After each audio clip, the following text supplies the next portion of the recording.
Alhamdulillahil malikid dayyan. Assalatu wassalamu ala sayyidina waladi adnan wa ala alihi wa ashabihi wa man tabi'ahu ila yaumiz zaman. Asyhadu an la ilaha illallah wahdahu la syarikalah wa asyhadu anna sayyidana Muhammadan abduhu wa rasuluh alladzi kana khuluquhul Qur'an. Amma ba'du fa ya ibadallah usikum wa iyaya bitaqwallah wa ta'atihi la'allakum turhamun. Wa qala Allah ta'ala fi kitabihil karim, a'udzu billahi minasy syaithanir rajim. Bismillahirrahmanirrahim. Ya ayyuhalladzina amanu taqullaha haqqa tuqatih wa la tamutunna illa wa antum muslimun. Hadirin sidang Jumat yang sama-sama dirahmati Allah Subhanahu wa taala. Marilah dalam kesempatan yang di atas mimbar yang terhormat ini saya mengajak diri pribadi saya dan semua umat Islam untuk senantiasa meningkatkan ketakwaan kita kepada Allah Subhanahu wa taala dengan menjunjung segala perintah dan titah Allah Subhanahu wa taala dan menjauhi segala apa-apa yang dilarangnya. Hadirin yang terhormat, baru saja kita kemarin merayakan hari yang paling bersejarah bagi negeri yang tercinta ini, yaitu hari ulang tahun ke-77 kemerdekaan Republik Indonesia. Hadirin yang terhormat, kemerdekaan dalam Islam disebut hurriyah, yang akan sebagai kemerdekaan jiwa, rohani dan fisik, sehingga seseorang tidak terbelenggu dengan ketakutan apalagi pemaksaan. Kita wajib menyadari bahwa kemerdekaan adalah nikmat Allah Subhanahu wa taala. Artinya, seseorang wajib bersyukur dan mensyukuri kenikmatan tersebut. Karena dengan nikmat kemerdekaan itulah seseorang dapat hidup sejahtera, rohani dan jasmani. Hadirin yang berbahagia, hurriyah justru menjadi syarat ketika melaksanakan ibadah seperti sholat dan haji.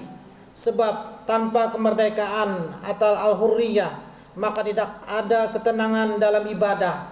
Jadi untuk menyikapi kemerdekaan itu, Islam mengingatkan agar kita memingkainya sesuai dengan tuntunan baginda Rasulullah sallallahu alaihi wasallam. Di antaranya ialah dengan meningkatkan akhlakul karimah, akhlak yang mulia. Misalnya kita tetap menghargai hak dan kewajiban sesama umat, sesama manusia, termasuk hak-hak makhluk lainnya. Selain itu juga kita tidak boleh berlaku sewenang-wenang, tidak menunjukkan sikap monopoli, rakus dan menindas lain. Justru kemerdekaan tersebut harus dimaknai dengan hijrah untuk kemajuan bersama, meninggalkan sifat keterbelangguan untuk merdeka, tapi tetap dalam batas-batas nilai-nilai akhlakul karimah, beradab dan saling menghargai sesama. Hadirin yang terhormat, kemerdekaan juga dimaknai dengan nasionalisme. Dengan menjiwantahkannya, Allah Subhanahu wa taala menitipkan bumi dan isinya kepada hambanya, justru dimaksudkan agar dikelola dengan baik, adil, produktif. Sikap melindungi, mencintai dan mengelola dengan baik sebenarnya merupakan bagian dari sikap nasionalisme.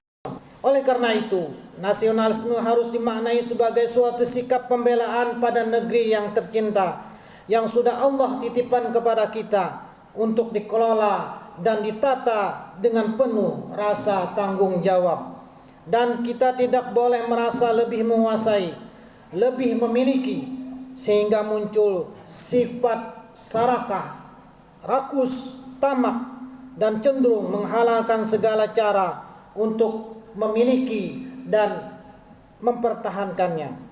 Hadirin yang berbahagia, dalam Al-Quran surah Al-Baqarah ayat 176 Nabi Allah Ibrahim alaihissalam mengajarkan bahwa beliau berdoa untuk kemakmuran dan keamanan negerinya. Artinya kita diajarkan untuk menyayangi bumi dimanapun kita berada, negeri dan dimanapun kita hidup. Allah Subhanahu wa taala berfirman, A'udzu billahi minasyaitonir rajim. Bismillahirrahmanirrahim.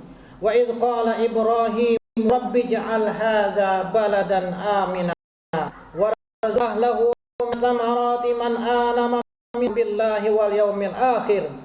Qala wa man kafara famatti'hu qalila ma atarruhu ila azabin nar wa bi'sal masir.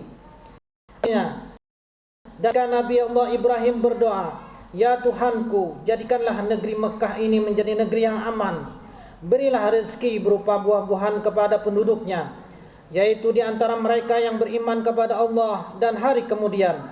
Dan Dia Allah berfirman, dan kepada orang yang kafir akan aku beri kesenangan sementara, kemudian akan aku paksa dia ke dalam azab neraka, dan itulah seburuk-buruk mereka bertempat kembali.